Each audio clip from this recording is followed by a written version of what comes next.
Welcome back. This is episode 2 of Back to Basics. In this video I'm going to go over how to properly cut a tenon for your chuck, talk a little bit about bevel angle on different tools and how to hold them, and why you don't need to cut your own sanding discs anymore. Let's go ahead and get started. The Wood Chop is sponsored by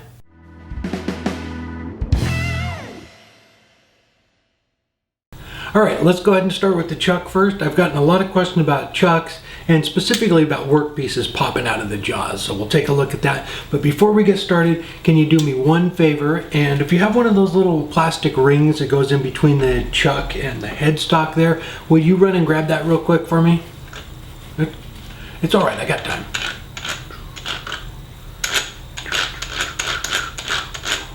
Hey, alright, you got it? Will you go ahead and throw that in the garbage? Do not use those. They cause vibration, they throw your workpiece off, they're more trouble than they're worth, and I will show you how to get your chuck off in just a second. But these are precision made parts.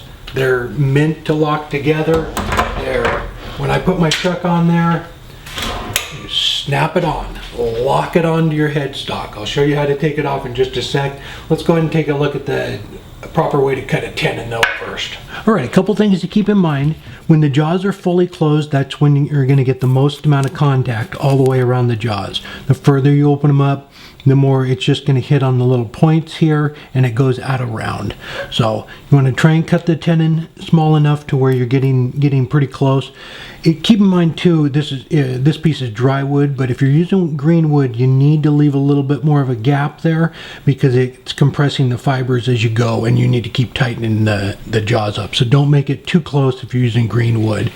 Alright, let's take a look. So I cut my tenon here at a slight dovetail to match the profile of the jaws there. I left it a little bit short. You want to leave it even if it's just a 1/16. You don't want it to seat down on the bottom of the jaws. You want it raised up. That way you have contact all the way around the top here too, on this area here too. So make sure that that's flat. You have your profile of the jaws and it's not too long. So I went ahead and cut this one too just to show you. If you have a little nub like that from your spur center or your live center, you need to get rid of that. It's best to cut your tenon on the tailstock side and just use a fine point. It's a lot easier to get rid of that little nub because when you close these, that little thing will stick in there sometimes and it actually will push the piece out. So it's best to get rid of that, make it nice and clean, and keep it off the bottom just a little bit.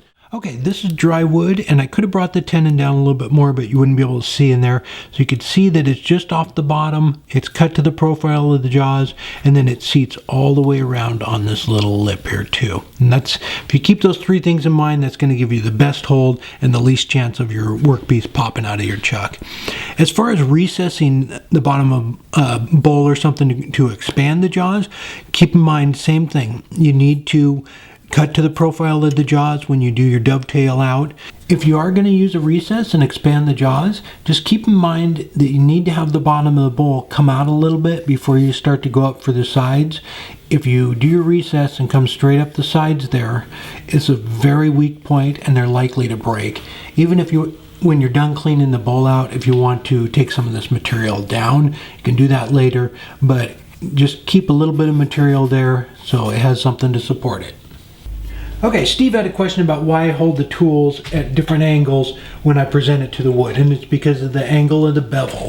So this is a spindle gouge here, and I have it right about 35, maybe a little bit less than 35. And so like I have a bowl gouge here, and it is probably right about 45, maybe a little bit less on the angle there.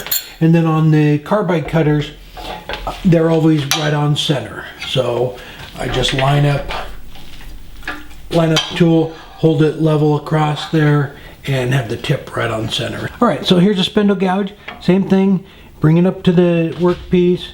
It's spinning, it's just righting on the bevel. As you lift the handle up, it'll start to cut.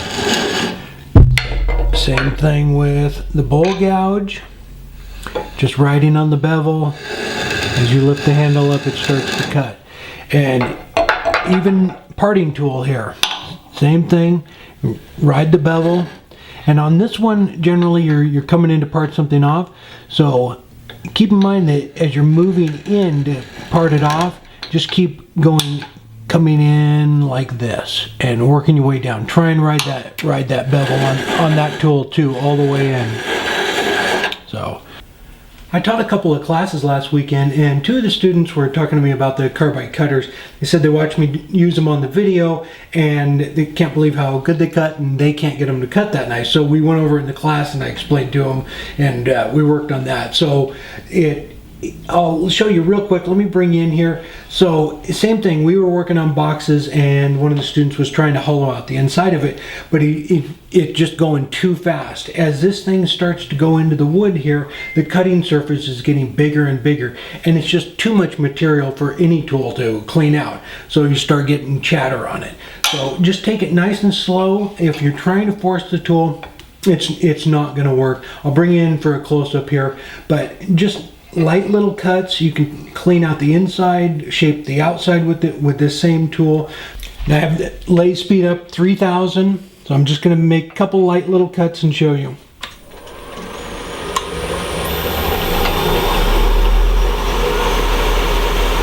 I just have some pressure. You notice sometimes it looks like my thumb's white. I just put some pressure down on the tool to make sure it's on the tool rest. I'm not forcing it in though. Just like that.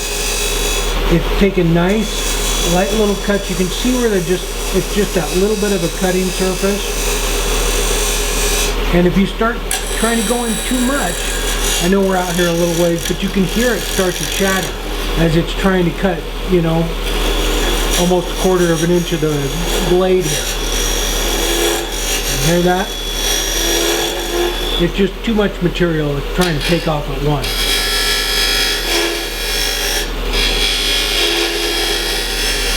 And you can see, listen, I'll get it to chatter and then I'll back off. It's just nice and easy. I'm just barely pressing on it.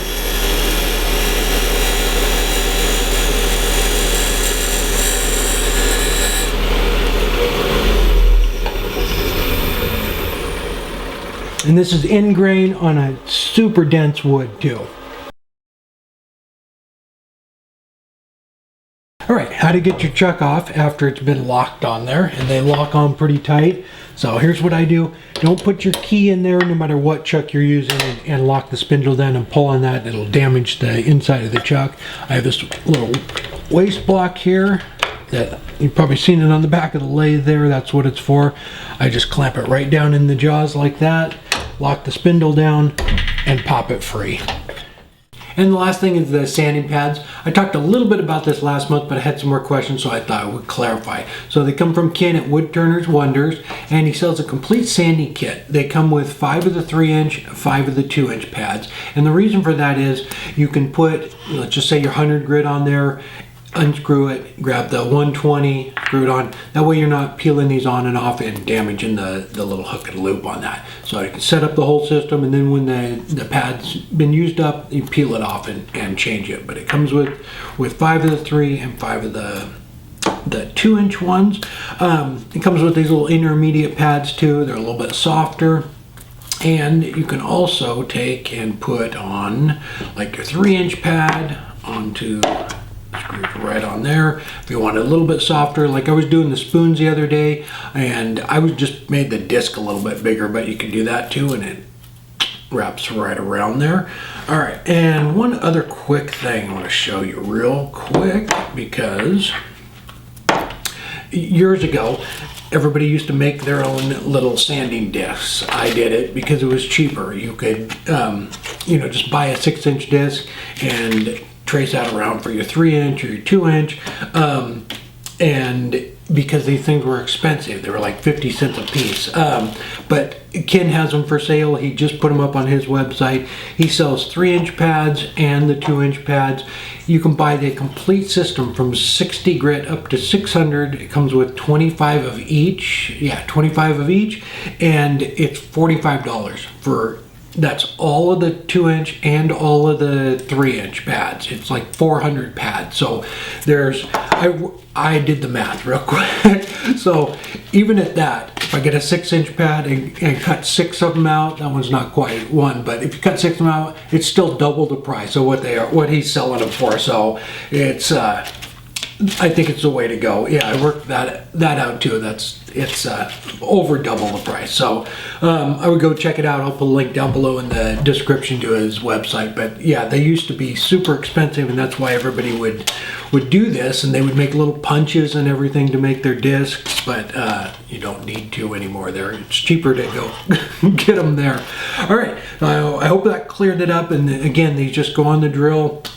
Great for cleaning up ingrain and stuff like that. And like I said before too, I put them in my Jacobs chuck and put them on the lathe sometimes to do different things too. I'm going to start this week, so I'm going to start uploading those short videos that I talked about. They'll be on my website and on my Patreon page, so if you want to go check them out, they're going to be unlisted on YouTube because I'm going to start putting up a few of them every week, and I just don't want to flood either one of the channels, so they will be there. They'll be on my website, and that's thewoodshop.tv, or they'll be on my Patreon page, and there's a link at the end of the video for that. So if I didn't go over anything that any questions you had, just look for it in those videos. So I have a whole list of things I'm going to start doing, and I'm just going to go through each tool, how to sharpen it, what it's basically used for, how it cuts, how to hold it. And that was one of the other questions too, was I'll probably go over it a little bit more next month, but it was what tools are used for what. And you know, I mean, other than using a roughing gouge to clean out the inside of a bowl, you can do a lot with any one of the tools. There's, you know, I mean, there's a few safety issues, but I've seen people turn an entire bowl with a skew chisel. So it's not the skew chisels for spindle turning, or the, you know, bowl gouges for this. I've seen people turn finials with a bowl gouge. So it's don't think bowl gouges for bowls, and you know, spindle gouges just for spindle turning. So you can do a lot with all of the tools, and I will go over each one of them, and like I said, just put up some short videos and show you that. All right, if this is your first time here, I have a new project video every Friday. Hope to see you there. And if you haven't done so yet, please subscribe, and there'll be a link at the end of my Q&A channel as well. Till next time, take care.